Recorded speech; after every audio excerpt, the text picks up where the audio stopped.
Hello बच्चों, स्वागत है आप सभी का आपके अपने चैनल गॉड क्लासेस पर। गॉड क्लासेस यानी मैथ्स भी एंड मस्ती भी। तो बच्चों, आज की जो क्लास है उसमें हम कुछ करने वाले हैं एमसीक्यू की शॉर्ट ट्रिक्स। कुछ ऐसे एमसीक्यूज जो आपके क्वेश्चन पेपर में आ सकते हैं, जो आपका 9 मार्च को एग्जाम होने वाला है। तो उसके अंदर अगर एमसीक्यू आते हैं तो एमसीक्यू में कई बार ऐसा होता है कि क्वेश्चन हम रेगुलर वे से करते हैं तो काफ़ी लंबा क्वेश्चन हो जाता है और जो टाइम टेकिंग हो जाता है। तो इसके अंदर मैंने कुछ क्वेश्चंस लिए हैं और उन क्वेश्चंस को साथ साथ हम सॉल्व करते चलेंगे। अगर इस टाइप की क्वेश्चन आपके पेपर में आ जाते हैं तो आप अपना काफ़ी टाइम वहाँ से सेव कर सकते हो। तो उम्मीद है कि आपको ये सारी ट्रिक्स अच्छी लगेंगी, पसंद आएंगी और आपके एग्जाम में आपको बहुत हेल्पफुल रहेंगी अगर इस टाइप की क्वेश्चंस आपको एग्जाम में मिलते हैं तो यहाँ पर देखिए, सबसे पहले अगर हम क्वेश्चंस की बात करें, पहले हमने जो कांग्रेस मॉडलों के क्वेश्चन, अक्सर ऐसे क्वेश्चन आते रहे हैं। अभी एमसीक्यू में आता है या सब्जेक्टिव में आता है। सब्जेक्टिव में कैसे निकालना है वो मैं आपको सिखा चुका हूं। सिर्फ हम बात करेंगे यहाँ पर ऑब्जेक्टिव तरीके की, यानी एमसीक्यू में आप कितना जल्दी से जल्दी इसको सॉल्व कर सकते हैं। अब यहाँ पर ये आपको सिचुएशन दे रखी है और आपसे यहाँ पर पॉजिटिव वैल्यू पूछी गई है एक्स की। ठीक है, पॉजिटिव वैल्यू ऑफ एक्स।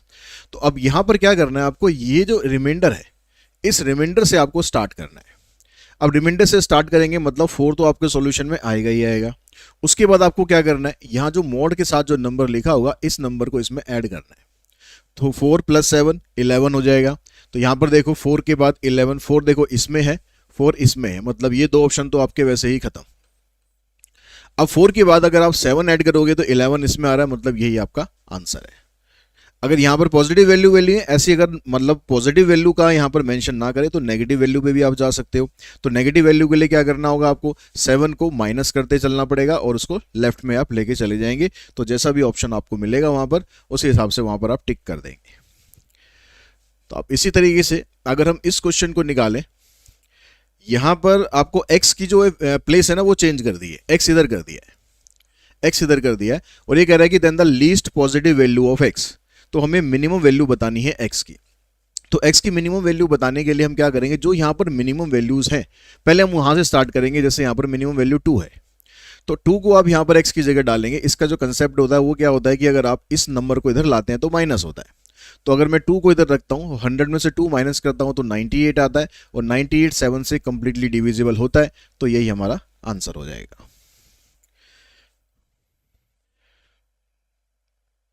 उसके बाद जो नेक्स्ट क्वेश्चन है इसमें भी देखो एक्स की वैल्यू निकालनी है। तो आप यहां पर लीस्ट वैल्यू से स्टार्ट करो 1। 28 - 1 करता हूं तो 27 आएगा, 6 से डिवाइड नहीं होगा तो हम चले जाते हैं 2 पर। 2 से करेंगे तो 26 आएगा, 26 भी इससे डिवाइड नहीं होता। 3 पर डालेंगे तो यहाँ पर 25 बनेगा, 6 से डिवाइड नहीं होता, मतलब आंसर हमारा है 4। क्योंकि 4 को अगर आप इसमें डालोगे 28 - 4 यानी 24 आएगा और 24 को आप डिवाइड करोगे 6 से तो कंप्लीटली डिवाइड हो जाएगा। The least unit digit of this. अब इस तरह का क्वेश्चन अगर आता है तो आपसे जब यूनिट डिजिट की ये बात कर रहा है तो 22 की पावर 12 की पूछ रहा है। तो आपको जब यूनिट डिजिट की बात है तो हमें ये पता है कि इसका मॉड 10 निकालना है। तो आप सिर्फ इसमें जो यूनिट वाली डिजिट है उसको फॉलो करो, पूरा नंबर को फॉलो करने की जरूरत नहीं है। मतलब हमें बस ये चेक कर लेना है कि 2 की पावर 12 इसको अगर हम सॉल्व करते हैं तो हमारी यूनिट डिजिट क्या बनेगी। अब इसमें आप यहां पर जैसे 2 की पावर 6 से स्टार्ट करो, 2 की पावर 6 होता है 64। तो 64 बना तो इसकी जो यूनिट डिजिट है ये आ गया आपके पास 4। ठीक है, अब आपको इसकी पावर कितनी करनी थी, 12 करनी थी। तो इसका आप स्क्वायर करेंगे। तो स्क्वायर आप सिर्फ 4 का करो, 64 का करने की कोई जरूरत नहीं है क्योंकि 4 का इसको डिवाइड करोगे आप 10 से तो रिमाइंडर 4 ही बचना है। तो 4 का स्क्वायर हो जाएगा आपके पास 16 और इसकी जो यूनिट डिजिट है वो 6 है और यही आपका आंसर है।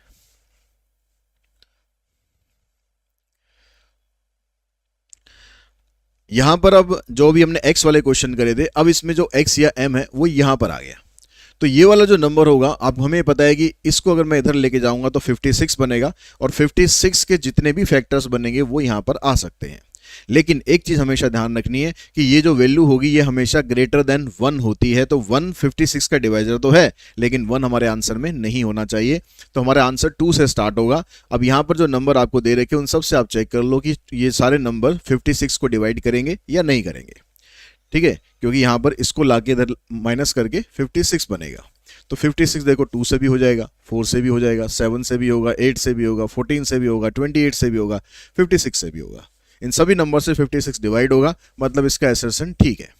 अब रीजन में ये कह रहा है कि A congruent to B mod N, तो ये होता ही है कि भाई बी को आप इधर लाते हो तो ए माइनस बी जो भी नंबर होता है वो इसका मल्टीपल होता है, ठीक है। और इसमें साथ साथ ये भी बता रहा है कि n की वैल्यू जो है ग्रेटर देन इक्वल्स टू 1 हो सकती है, तो यहां पर इक्वल्स टू का साइन नहीं होना चाहिए था, सिर्फ ग्रेटर देन 1 होना चाहिए था, तो रीजन यहां पर हो गया गलत।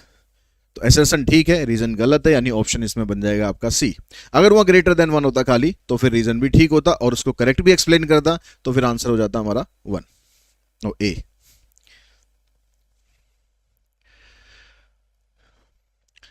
अब इस तरह का जो क्वेश्चन आएगा इसके अंदर ये कहता है कि भाई आप को जो आपके पास जो मिल्क है ना उसके अंदर आप कुछ पानी मिला रहे हो और पानी मिलाकर आप उसको बेचते हो और उस बेचने पर आपको 16 एंड 2/3% का प्रॉफिट होगा।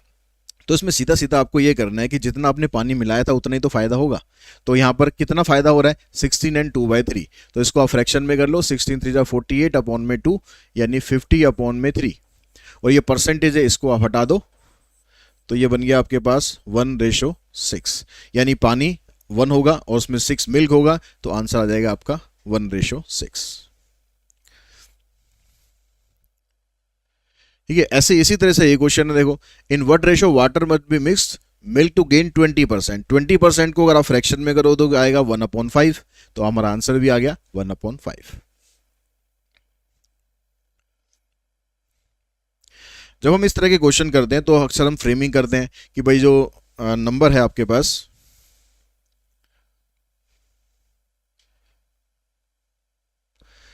इस तरह के क्वेश्चन में हम फ्रेमिंग करते हैं कि जो भाई लोअर जो छोटी वाली वैल्यू है हम उसको लिखते हैं। छोटी वाली वैल्यू कितनी, एक में 14% है उसमें 19% अब ऐड करेंगे और मिक्सर हमारे पास 26% हो जाएगा, तो हम ऐसे लिख लेते हैं भाई 19, 40 और 26। फिर हम इसकी रेशो निकालते हैं। अब सीधा सीधा क्या करो, हमें पता है कि भाई x और अपॉन वाई निकालना है, तो जो डीरर वैल्यू है, डीरर वैल्यू यानी जो बड़ी वाली वैल्यू है 40 में से 26 को माइनस करो, सीधा 14 आ गया। फिर मीन में से आप इसको माइनस कर दो, कितना आ जाएगा 16 - 9 7 ही आ गया। तो आपके पास जो रेशो आ गई इसकी, ये आ गई 2:1। अगर रेशो में पूछा होता तो रेशो में हम बता देंगे, लेकिन अब यहाँ पर ये कह रहा है कि हमने उसमें कितना मिलाया, उसको जो 19% आप अल्कोहल उसमें मिला रहे हो वो कितना मिला रहे हो। तो 19 यहाँ पर जो चीपर वाली जो 19 वाली जो वैल्यू थी वो किसको रिप्रेजेंट कर रही थी, एक्स को। तो एक्स की वैल्यू कितनी है 2 और नीचे आया आपके पास 1, तो टोटल हो गया 3, यानी 2/3 हम उसमें मिलाएंगे। ठीक है, रेशो पूछेगा तो 2:1 हो जाएगी, लेकिन क्वांटिटी पूछ रहे हैं तो 2/3 आ जाएगा, यानी इसमें ये हमारा आंसर हो जाएगा।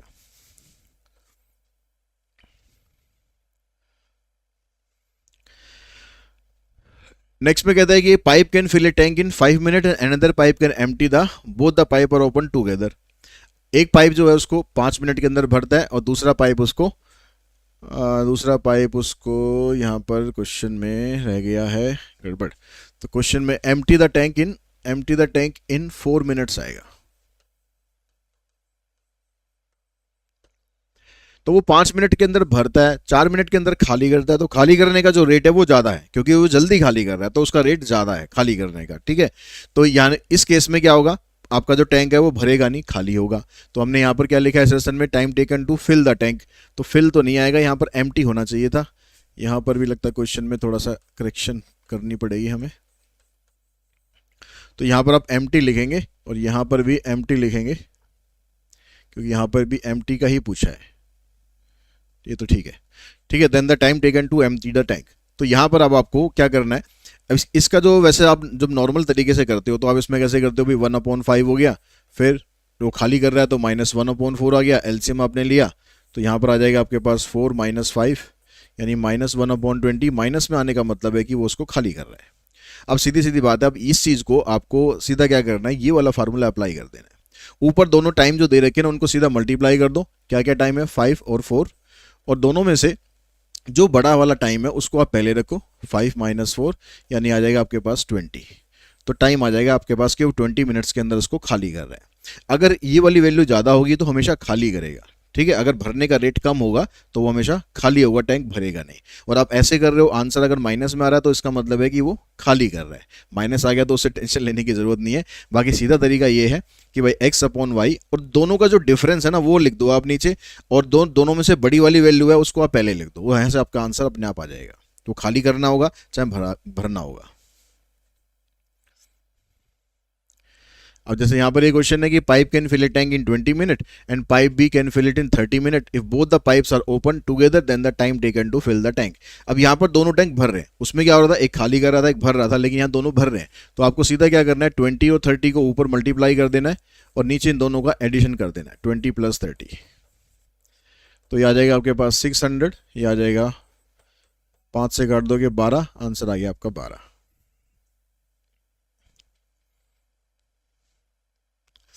इनइक्वलिटी में ऐसे क्वेश्चन आने के पूरे पूरे चांसेस हैं, ठीक है, जिसमें आपको ऐसे फ्रैक्शन में वैल्यू दी होती है और फिर आपसे x की वैल्यू पूछता है। तो अब यहाँ पर x - 3 है, यहाँ पर x + 5 है, ये कह रहा है कि अब ये जो वैल्यू है ना ग्रेटर देन 0 है, तो या तो आप इसमें केसेस बना के करो कि ये दोनों वैल्यू या तो पॉजिटिव होनी चाहिए या दोनों वैल्यू नेगेटिव होनी चाहिए, नहीं तो बस सीधा तरीका मैं आपको बता रहा हूँ कि भाई जैसे आप उसमें करते हो ना मैक्सिमम मिनिमम में या इंक्रीजिंग डिक्रीजिंग में, यहाँ से क्रिटिकल पॉइंट से x की वैल्यू निकालो, एक तो आएगी 3 और दूसरी वैल्यू आएगी -5, तो जो नंबर लाइन है आपकी ये -∞ से लेकर +∞, ये 3 पार्ट्स में डिवाइड हो गई। अब यहाँ पर देखो x का कोफिशिएंट यहाँ पॉजिटिव है यहाँ पॉजिटिव है, तो पॉजिटिव से स्टार्ट करो, फिर नेगेटिव कर दो, फिर पॉजिटिव कर दो। तो अब ये क्या कह रहा था, ग्रेटर देन 0, तो ग्रेटर देन 0 यहाँ पर आ रहा है, ग्रेटर देन 0 यहाँ पर आ रहा है, तो ये हमारा आंसर है, मतलब वैल्यू -5 से छोटी होनी चाहिए और 3 से बड़ी होनी चाहिए, तो ये आपका आंसर है। तो ऐसे आप इसको फटाफट कर सकते हो। अब क्वेश्चन नंबर 12 में यहाँ पर क्या कह रहा है, यहाँ पर ऊपर देखो मॉड है, ऊपर मॉड है, तो यहाँ पर इसको तो आप छोड़ ही दो, इसका कोई काम ही नहीं है, क्योंकि ये मॉड है, ये तो आपको पॉजिटिव वैल्यू ही देगा हमेशा। आपका जो साइन डिसाइड करेगा वो डिनोमिनेटर डिसाइड करेगा। डिनोमिनेटर क्या है, x + 1। अगर आपको यहाँ पर ग्रेटर देन 0 चाहिए तो ये भी ग्रेटर देन 0 ही होना चाहिए, क्योंकि ऊपर तो पॉजिटिव रहेगा ही रहेगा, तो x की वैल्यू आ जाएगी ग्रेटर देन -1, तो -1 से वैल्यू बड़ी होनी चाहिए, कहाँ तक, इन्फिनिटी तक, तो हमारा आंसर बनेगा ये।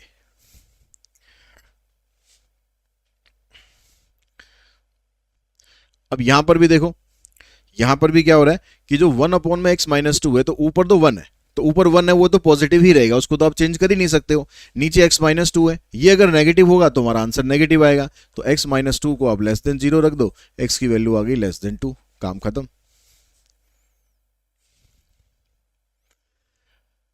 अब ये वाला क्वेश्चन अगर आप करते हो, ये इसमें आपको डिटरमिनेंट निकालना है, तो इसमें क्या करते हैं हम, इस वाले रो में से देखो 2 की पावर 2 इधर है, 3 इधर है, 4 है, तो 2 की पावर 2 यहां से कॉमन निकाल दो। इस वाली रो में से 2 की पावर 3 कॉमन निकल जाएगी, इस वाली रो में से 2 की पावर 4 कॉमन निकल जाएगी। डिटरमिनेंट में से एक रो में से ही आप कॉमन निकाल सकते हो एक बार में, ठीक है, इसलिए हमने इस रो में से भी निकाल दिया, यहां से भी निकाल दिया, यहां से भी निकाल दिया। अब देखो बचा क्या, यहाँ पर 1 बचा, यहाँ 2 बचा, यहाँ 2 की पावर 2 बची, इधर 1 बचेगा, 2 इधर 2 की पावर 2, फिर 1 2 2 की पावर 2। अब डिटरमिनेंट की प्रॉपर्टी ये होती है कि अगर आपके पास कोई भी रो या कॉलम उनकी रेशो बराबर आ जाए, जैसे ये 1 1 1 है, ये 2 2 2 है, तो रेशो निकालोगे बराबर ही आनी है, तो डिटरमिनेंट इसका 0 आना है, ये आपका आंसर आ गया, कुछ सॉल्व करने की जरूरत ही नहीं है।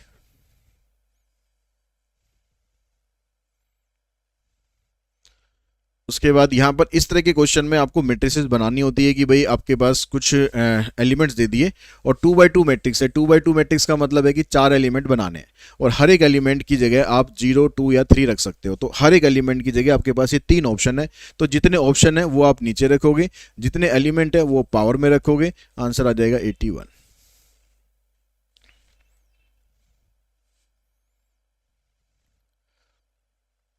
यहां पर आपको ए की वैल्यू फाइंड करनी है, डिटरमिनेंट ऑफ ए की, तो ये कह रहा है A into adjoint of A equals to में दिस। अब यहाँ पर आपको कुछ ए के बारे में तो दिया नहीं है कि ए क्या है हमारे पास, लेकिन हमें इसकी प्रॉपर्टी पता है कि इसकी प्रॉपर्टी क्या होती है कि ए को अगर आप एडजॉइंट ऑफ ए से मल्टीप्लाई करते हो तो ये डिटरमिनेंट ऑफ ए इंटू में आई के बराबर होता है। तो यहाँ से अगर मैं 10 कॉमन निकाल दूँ तो अंदर क्या बचेगा, 1 0 0 1, ये क्या है, आइडेंटिटी मैट्रिक्स है, तो ये क्या आ जाएगा, आपका डिटरमिनेंट आ जाएगा, आंसर बन गया इसमें 10।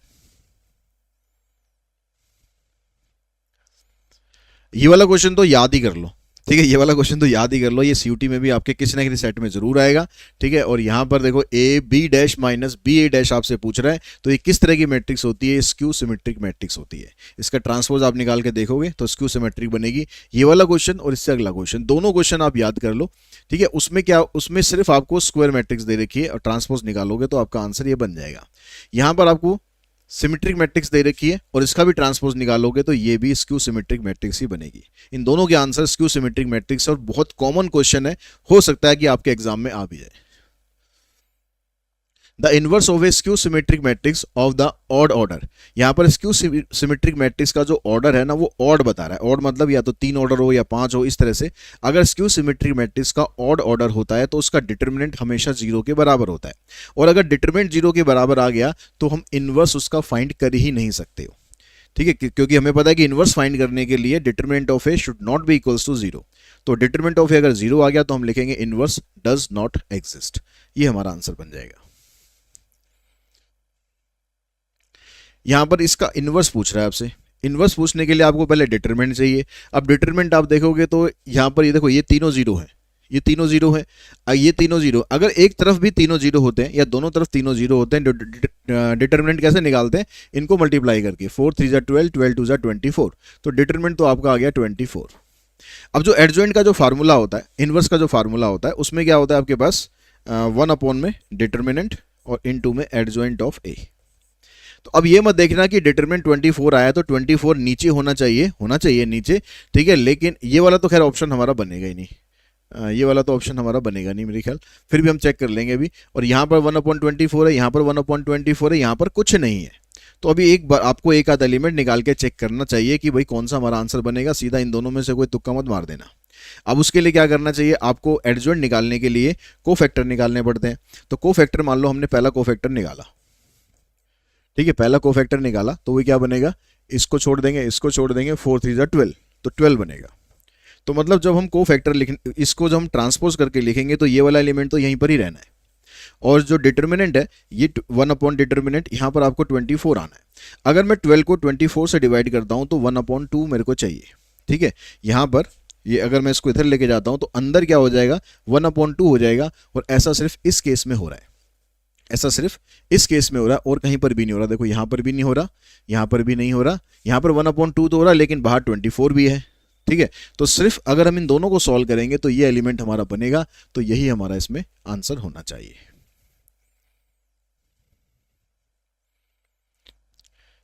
इस तरह के क्वेश्चन जब भी हम करेंगे, ठीक है, ये 2022 में एग्जाम में भी आया था। यहां पर आपको देखे वो e की पावर यहाँ mx है या -mx है। तो अगर ये दोनों सेम सेम हो, ठीक है, ये m है ये भी m है, चाहे प्लस में इधर हो चाहे प्लस में उधर हो, उससे कुछ फर्क नहीं पड़ेगा।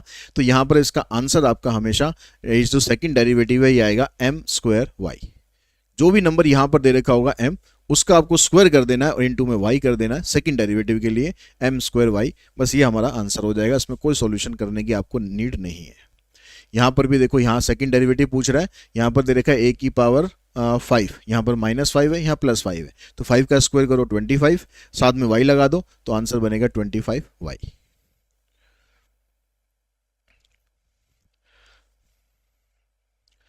अब ये क्वेश्चन अगर एमसीक्यू में आ जाता है, कहता था point of the curve this which is nearest to the point 0.5। और ये क्वेश्चन मतलब इंपॉर्टेंट क्वेश्चन है, लेकिन सब्जेक्टिव में इंपॉर्टेंट ज़्यादा है, मैं ये कहूँगा। लेकिन अगर ऑब्जेक्टिव में आता है तो फिर आपको क्या करना चाहिए? ये जो पॉइंट आपको दे रखे हैं, इन पॉइंट्स में से ये देखो कि कौन से पॉइंट ऐसे हैं जो इस इक्वेशन को सेटिस्फाई करेंगे, ठीक है। पहले तो ये देखो, तो यहाँ पर अगर मैं ये 2√2 को इधर रखता हूँ तो ये आएगा 2√2 का स्क्वायर, और राइट हैंड साइड में क्या है? 2 इंटू में y। तो इसका स्क्वायर करेंगे 4, इसका स्क्वायर करेंगे 2, इसकी पावर सॉरी 2 है, तो इसका स्क्वायर करेंगे तो ये 8 हो जाएगा, ये भी 8 हो जाएगा। मतलब ये पॉइंट सेटिस्फाई कर रहा है, ठीक है, ये पॉइंट सेटिस्फाई कर रहा है। ये वाला पॉइंट सेटिस्फाई नहीं करेगा क्योंकि इस साइड में 0 है, तो ये तो हमारा आंसर बनेगा ही नहीं। 0 0 सेटिस्फाई कर सकता है। अगर मैं 2 को यहाँ रखता हूँ तो ये आ जाएगा 4, और यहाँ पर 2 को रखते हैं तो यहाँ पर भी आ जाएगा 4। मतलब ये 3 पॉइंट हमारे पास सेटिस्फाई करते हैं। तो अब इन तीनों से आपको डिस्टेंस निकाल देना फटाफट। डिस्टेंस फार्मूला लगाकर डिस्टेंस आपको निकालना है। तो डिस्टेंस फार्मूला क्या कहता है कि भाई इसमें से इसको माइनस करेंगे, यानी 2√2 -0 उसका स्क्वायर करना है, 4 -5 इसका आपको स्क्वायर करना है। तो इसका स्क्वायर 0 माइनस करने के बाद ये बचेगा 2√2, इसका स्क्वायर करोगे तो फिर आपके पास वही आ जाएगा 8 आ जाएगा। यहाँ पर -1 है तो ये +1 आएगा, यानी ये आएगा आपके पास 9, ये बन गया 3, ठीक है।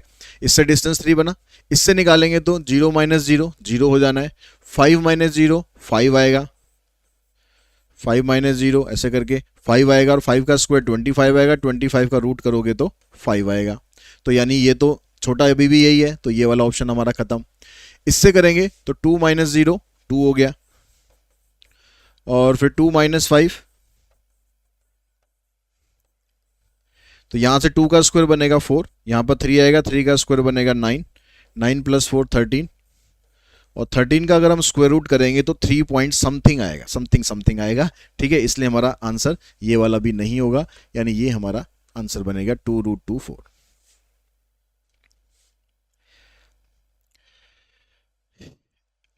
स्ट्रिक्टली इंक्रीजिंग डिक्रीजिंग के क्वेश्चन जैसे हम उसमें करते थे वेविकर मेथड से, वैसे ही यहाँ पर भी रहेगा। इसका डेरिवेटिव आपको करना है f'(x), 7 का तो 0, x का हो जाएगा 1 माइनस e⁻x, इसको पुट करेंगे 0, तो e⁻x 1 आ गया, यानी x की वैल्यू आ गई आपके पास। इसको इधर लेके जाएंगे तो log 1 होता है 0, मतलब e की पावर अगर आप 0 करोगे तो वो 1 के बराबर होगा। तो हमारे पास इंटरवल क्या बनेगा, -∞ से 0 और 0 से इन्फिनिटी, ये बना। यानी हमारे पास या तो ये इंटरवल बनेगा या इंटरवल बनेगा, तो ये वाला हमारा खत्म, ये वाला हमारा खत्म, इन दोनों में से हमारा एक आंसर आना है। अब आपको ये पता है यहाँ पर कि जब आप x की जगह यहाँ पर वैल्यू डालते हो 0 तो ये 1 के बराबर रहता है।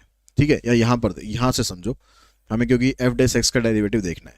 अगर मैं 0 वैल्यू पुट करता हूँ यहाँ पर तो ये 1 बनेगा, तो ये जो वैल्यू आएगी आपके पास 1 - 1 0 हो जाएगी। अगर मैं जैसे जैसे इस साइड बढ़ूंगा, जैसे जैसे मैं इस साइड बढ़ूंगा, तो ये वाली जो वैल्यू आएगी 1 माइनस ये वाली जो वैल्यू आएगी, ये हमेशा ग्रेटर देन 1 ही आएगी, ग्रेटर देन 1 आएगी, क्योंकि जब मैं x की वैल्यू 0 डाल रहा था तो ये 1 आ रहा था। उसके बाद अगर मैं और वैल्यू को बढ़ाता हूं, पॉजिटिव वैल्यू करता हूं, तो और वैल्यू बढ़ेगी, तो जो भी वैल्यू आएगी ग्रेटर देन 1 आएगी, और 1 में से अगर आप इसको माइनस करोगे तो आंसर नेगेटिव आएगा। यानी यहाँ पर नेगेटिव आएगा, यहाँ पर पॉजिटिव आएगा। तो आंसर देख लो, आपसे पूछा गया है स्ट्रिक्टली इंक्रीजिंग पूछा है, तो -∞ to 0 इस पर स्ट्रिक्टली इंक्रीजिंग हो जाएगा। यहाँ भी आपसे ये क्वेश्चन भी बड़ा मतलब इंपॉर्टेंट क्वेश्चन है। इसमें भी आपको वैल्यू कैसे निकालनी है, f'(x) करेंगे आप 2x - a। ठीक है, अब यहां पर ये कह रहा है कि जो फंक्शन है आपका ये स्ट्रिक्टली इंक्रीजिंग इस इंटरवल पर है, यानी x की वैल्यू 1 से लेकर 2 तक के बीच में लाई कर रही है। यहां पर हमें x की जगह ये वाला फंक्शन बनाना होता है, तो x की जगह हम ये वाला फंक्शन बनाएंगे, तो इसका डबल कर दिया हमने और फिर -a कर दिया। अब ये वाला जो फंक्शन है ये आपका हो गया f(x), तो f(x) की वैल्यू यहां से यहां तक के बीच में लाई करेगी। अब यहां पर पूछ क्या रहा है आपसे, पूछ रहा है यहां पर स्ट्रिक्टली इंक्रीजिंग। इंक्रीजिंग का मतलब होता है कि f'(x) जो है वो ग्रेटर देन 0 होना चाहिए। तो इन दोनों में से जो छोटी वाली वैल्यू है इसको आपको लेके चलना है। जब स्ट्रिक्टली इंक्रीजिंग का क्वेश्चन होगा तो इसको लेके चलेंगे, जब स्ट्रिक्टली डिक्रीजिंग का क्वेश्चन होगा सेम क्वेश्चन रहेगा लेकिन स्ट्रिक्टली डिक्रीजिंग हो जाएगा, तो फिर आप ये वाला फंक्शन लेके चलेंगे। क्योंकि जब ये इंक्रीजिंग की बात कर रहा है तो मतलब ये पॉजिटिव होना चाहिए, तो ये वाली वैल्यू तो बड़ी है ही, इन दोनों में अगर हम देखेंगे तो ये वाली वैल्यू बड़ी है। तो अगर ये छोटी वाली वैल्यू पॉजिटिव हुई तो ये तो नेचुरल है कि पॉजिटिव आना ही आना है। तो इस केस में हम इसको लेके चलेंगे कि 2 - a की जो वैल्यू है ये ग्रेटर देन 0 होनी चाहिए, यानी a की वैल्यू ग्रेटर देन 2। तो a की वैल्यू ग्रेटर देन 2 का मतलब 2 से लेकर इन्फिनिटी, ये आपका आंसर बनेगा।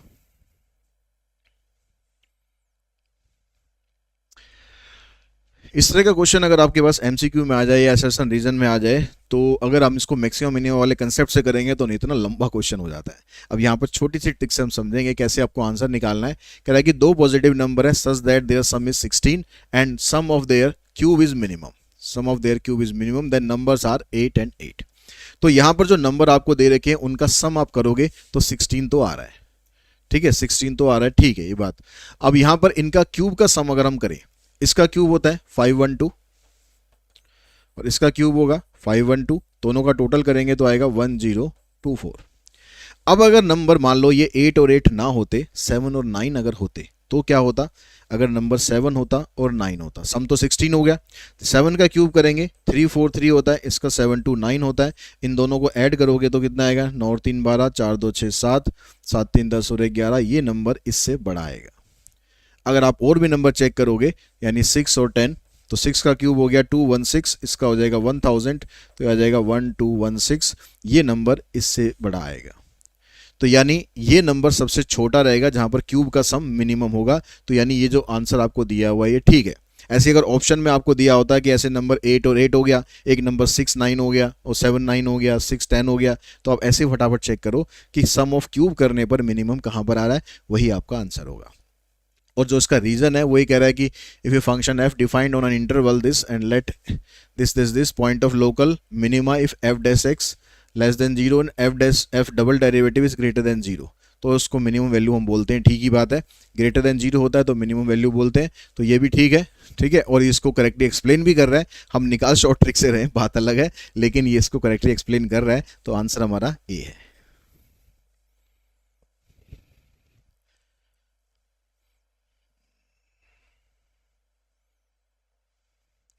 इसके बाद देखिए नेक्स्ट जो क्वेश्चन है, अब यहां पर देखो आप सीधा मैक्सिमम वैल्यू पूछ रहा है एक्स और वाई की। एक्स प्लस वाई 8 है, then the maximum value of X and Y, मतलब इनको मल्टीप्लाई करेंगे तो इसकी वैल्यू क्या आएगी। अब यहां पर जो आपके पास नंबर यहां पर है 12, ठीक है, मल्टीप्लाई करने पर कह रहा है कि 12, तो 12 मल्टीप्लाई करने पर कब कब होता है, 12 मल्टीप्लाई करने पर 1 इंटू 12 होगा, 2 इंटू 6 होगा और 3 इंटू 4 होगा, ऐसे होगा। तो यहां से सम हमारा 8 कहां पर आ रहा है, सिर्फ यहां पर आ रहा है, यानी इसमें 2 और 6 का हमारा पेयर बन सकता है, दोनों का सम जो है वो 8 हो गया और दोनों को मल्टीप्लाई करेंगे 12 भी आ जाएगा। ठीक है, तो अब और नंबर भी चेक करो ऐसे। वैसे तो हमारा आंसर यही बन जाना चाहिए क्योंकि इनमें से सबसे छोटा यही है, इनमें सबसे छोटा नहीं, मैक्सिमम वैल्यू पूछिए, मैक्सिमम पूछिए, मिनिमम नहीं पूछी, मिनिमम पूछी होती तो ये बन जाता। तो मैक्सिमम के लिए पहले मैक्सिमम को ही ट्राई करते ना कि मैक्सिमम वैल्यू क्या आएगी। देखो 24 को मल्टीप्लाई हम कैसे करेंगे, ऐसे कर सकते हैं, हम ऐसे कर सकते हैं, हम ऐसे कर सकते हैं, हम ऐसे कर सकते हैं, और कोई तरीका तो नहीं है। अब यहाँ पर कोई भी ऐसा वो नहीं नंबर आ रहा आपके पास जिससे इसका सम आपके पास 8 आ जाए। देखो यहाँ पर भी 8 नहीं है, यहाँ पर भी 8 नहीं है, यहाँ पर भी 8 नहीं है, यहाँ पर भी 8 नहीं है, और कोई मेरे ख्याल फैक्टर बनेगा नहीं, तो यानी ये हमारा ऑप्शन तो नहीं है। 20 को देखते हैं तो कितना आएगा, 120, 210, 45, बस। तो यहाँ ये भी हमारा आंसर नहीं है क्योंकि सम यहाँ पर भी 8 कहीं नहीं आ रहा। तो 16 को देखते हैं तो 116, 24, 28 और 44। अब यहाँ पर देखोगे तो यहाँ पर सम 8 आ रहा है, तो सम 8 आ रहा है और मल्टीप्लाई करने पर 16 भी आ रहा है, तो यही हमारा आंसर है।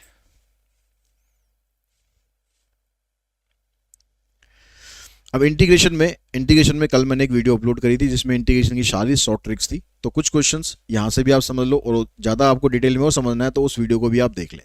तो यहाँ पर log x की पावर 5 है, यहाँ पर डिवाइड में x है, तो इसको हम ऐसे लिख सकते हैं कि भाई log x की पावर 5 इंटू में 1/x। अब प्रॉपर्टी ये होती है कि अगर इस नंबर का डेरिवेटिव आपको यहाँ पर दिया हुआ है, साथ में इस नंबर का डेरिवेटिव अगर आपको दिया हुआ है तो इसमें आप पावर रूल लगा सकते हो, यानी आंसर बनेगा log x की पावर 6/6 प्लस में c। हमारा आंसर बन गया log x की पावर 6/6। अब ये क्वेश्चन भी लगभग उसी तरीके से, लेकिन ध्यान अगर आप दोगे तो यहाँ पर ब्रैकेट नहीं लगी हुई है। पिछले क्वेश्चन में यहाँ पर ब्रैकेट थी, वो होल पावर में था, ये सिर्फ x की पावर में है। तो log की प्रॉपर्टी ये होती है कि अगर यहाँ पर पावर में है तो आप इस 5 को आगे ला सकते हो, तो ये ऐसे बनेगा 5 log x divided by x। तो फिर से हम क्या करेंगे, इस x को वैसे ही लिख सकते हैं, ऐसे लिख सकते हैं। तो ये वाला जो फंक्शन है ये तो कांस्टेंट है, ये तो बाहर पड़ा रहेगा, इसका जो डेरिवेटिव है वो इनटू में आ रखा है, तो इसमें आप पावर रूल लगा दो, तो 5 इंटू में log x का whole square divided by 2 plus में c। तो 5/2 log x का होल स्क्वायर प्लस में c, ये हमारा आंसर बनेगा।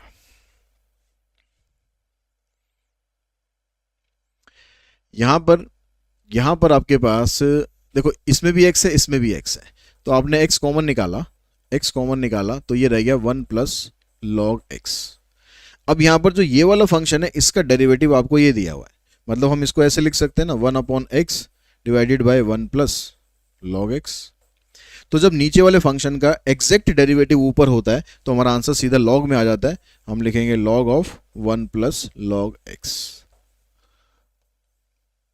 log ऑफ कहाँ है हमारे पास, log ऑफ 1 प्लस में log x।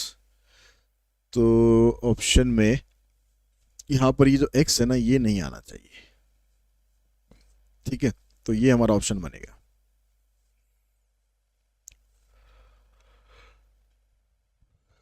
जब भी e की पावर x ऐसे मल्टीप्लाई होगा और अंदर आपके पास दो फंक्शन बन सकते होंगे या बने बनाए दे रखे होंगे, तो इसमें इंटीग्रेशन बाय पार्ट्स की स्पेशल फॉर्म लग जाती है। तो यहाँ पर इसका अगर डेरिवेटिव आपको साथ में एडिशन में दिया होता है तो आंसर सीधा बनता है e की पावर x इंटू में जिसका डेरिवेटिव होता है वो फंक्शन लिख दो log x plus c।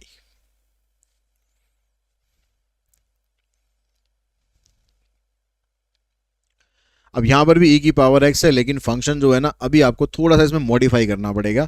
Modify कैसे करते हैं, हमेशा जो डिनोमिनेटर है इसको फॉलो करते हैं। डिनोमिनेटर में x प्लस 4 है तो ऊपर भी x प्लस 4 बनाओ आप, तो उसको 3 को लिख लो ऐसे x प्लस 4 माइनस 1, और जो नीचे वाला x प्लस 4 का स्क्वायर है इसके साथ अलग लिखो आप और इसके साथ अलग लिखो।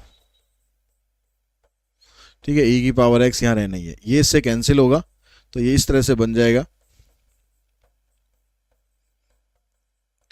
तो इसका डेरिवेटिव जब आपको यहां पर मिल गया तो वही पिछले क्वेश्चन में जो प्रॉपर्टी लगाई थी वही लगा देंगे, e की पावर x इंटू में 1 अपॉन एक्स प्लस 4।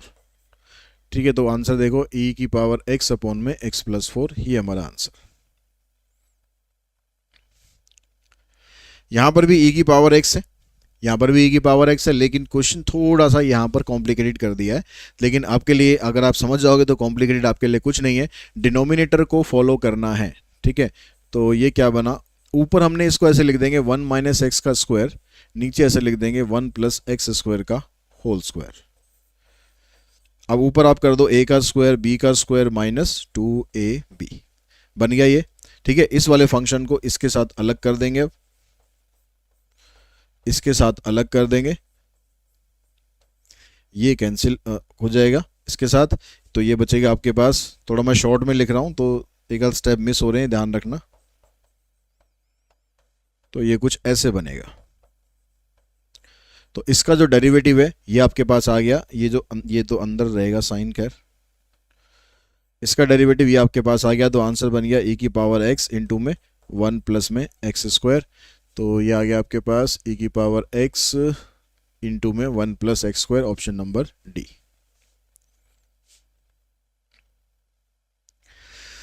इस तरह का क्वेश्चन अगर ये आता है तो ये क्लियरली हमें शो हो रहा है कि ये पार्शियल फ्रैक्शन का क्वेश्चन है और यहाँ पर इस फंक्शन का डेरिवेटिव आपको ऊपर भी दिया हुआ है।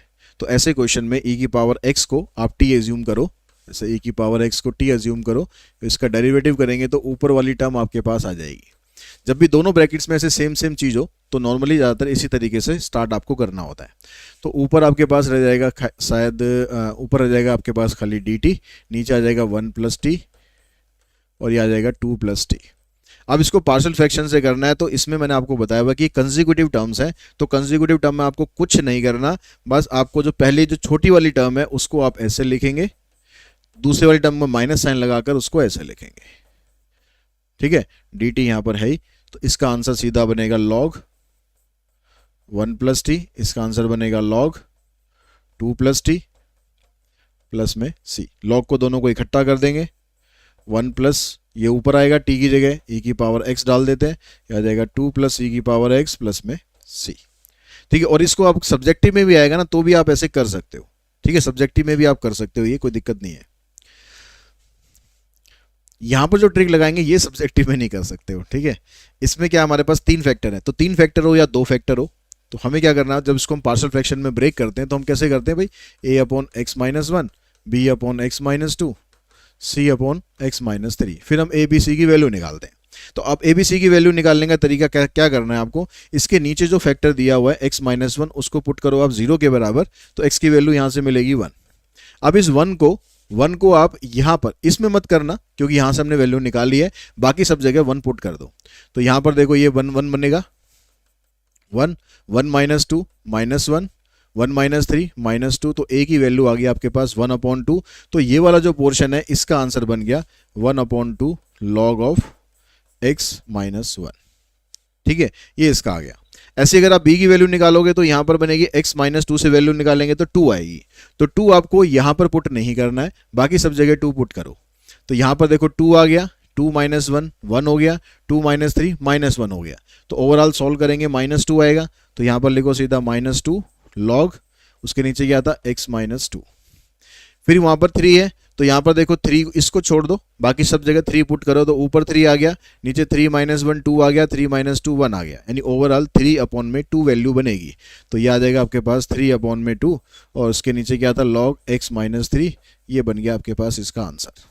जो आपका कम से कम ये पूरे बोर्ड में आंसर आता, वो सिर्फ 2 लाइनों में आपने आंसर इसको निकाल दिया। ऐसे यहाँ पर 2 फैक्टर भी होंगे, अगर कंसेक्यूटिव है तो पिछले वाला तरीका इस्तेमाल कर लो, नहीं तो आप ये वाला तरीका भी उसमें भी इस्तेमाल कर सकते हो।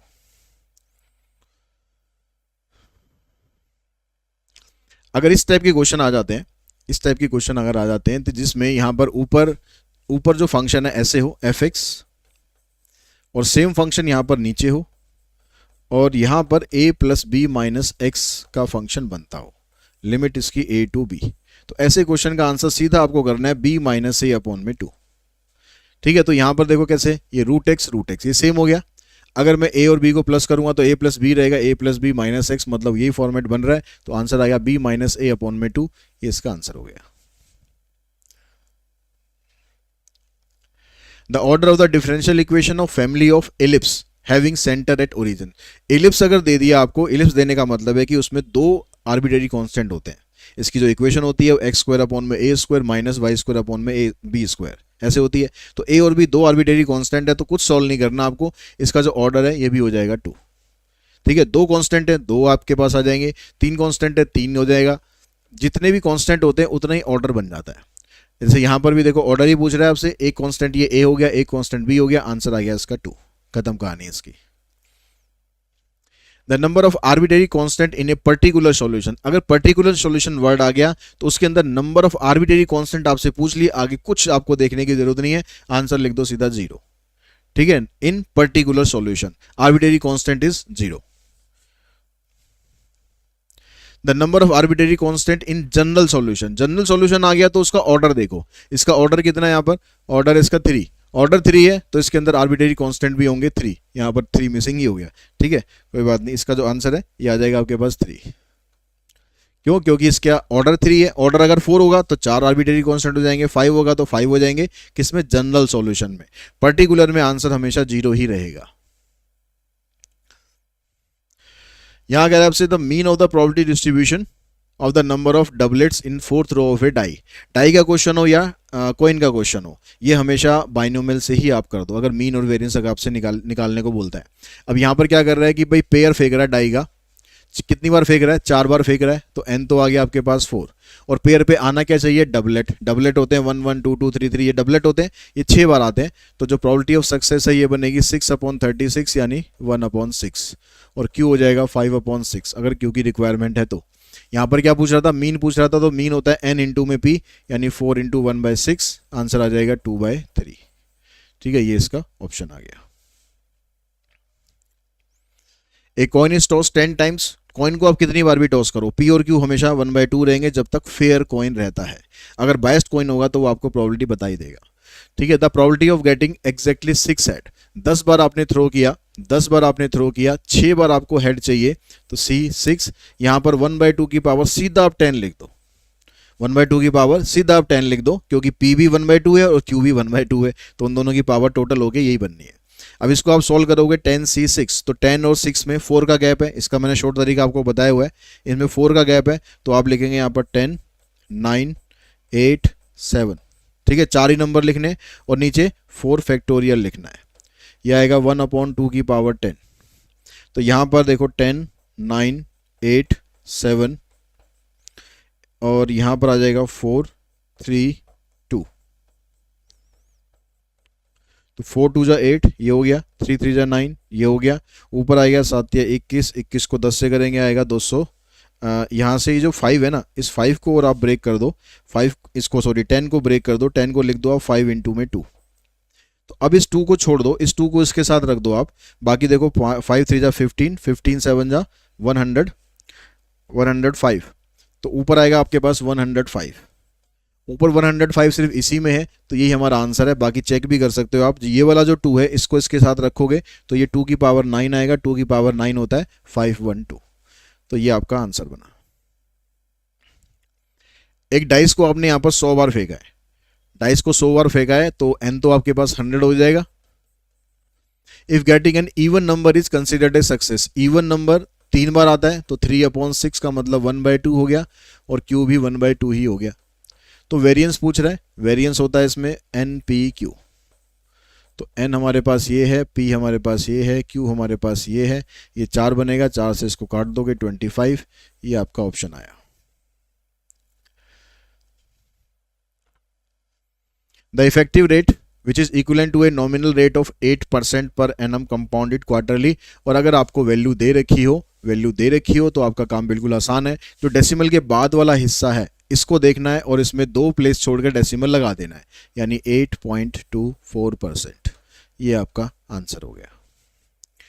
इफेक्टिव रेट ऑफ रिटर्न वाला क्वेश्चन हो या फिर CAGR वाला क्वेश्चन हो, दोनों में ही करेंगे।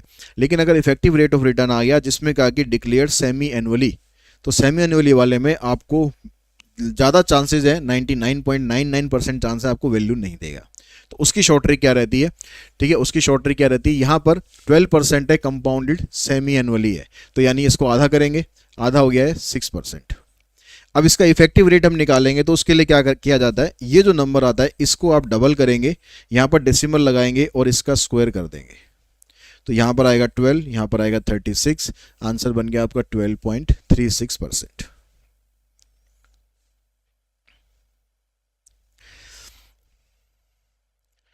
The declared rate of return compounded semi annually which is equivalent to this. ये इफेक्टिव रेट ऑफ रिटर्न दिया हुआ है, आपको डिक्लेयर्ड रेट ऑफ रिटर्न निकालना है। तो जो अभी मैंने तरीका आपको बताया वही तरीका रिवर्स करके आपको लगाना है। ठीक है, आपको यहाँ पर देखना है कि जो वैल्यूज दे रखी है उसमें से किसका इफेक्टिव रिटर्न आपको ये मिलेगा। तो जो आपको वैल्यू पूरी दे रखी हो ना उसी से स्टार्ट करना, उसी से हमारा आंसर बन जाता है ज़्यादातर। यहाँ पर जैसे 10% है तो 10 का आधा करें हमने 5 आ गया, ठीक है, और 5 का डबल करेंगे तो 10 और 5 का स्क्वायर करेंगे 25, यानी इसका इफेक्टिव रिटर्न ये बनेगा। तो यही हमारा आंसर होगा।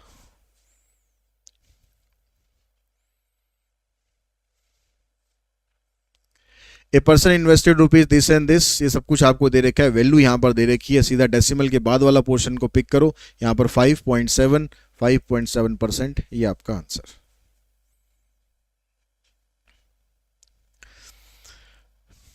एक कंपनी के 100 रुपए के जो शेयर हैं, कंपनी मार्केट में वो शेयर अवेलेबल है 80 रुपीज़ पर। If the company is pay dividend of 12%, then rate of return. जो रेट ऑफ रिटर्न होता है वो हमेशा इसके ऊपर होता है। ठीक है, रेट ऑफ रिटर्न हमेशा मार्केट वैल्यू के ऊपर होता है। तो कंपनी कह रही है कि भाई वो डिविडेंड देगी 12% का, 100 रुपये पर 12% का डिविडेंड का मतलब हो गया कि 12 रुपये का डिविडेंड।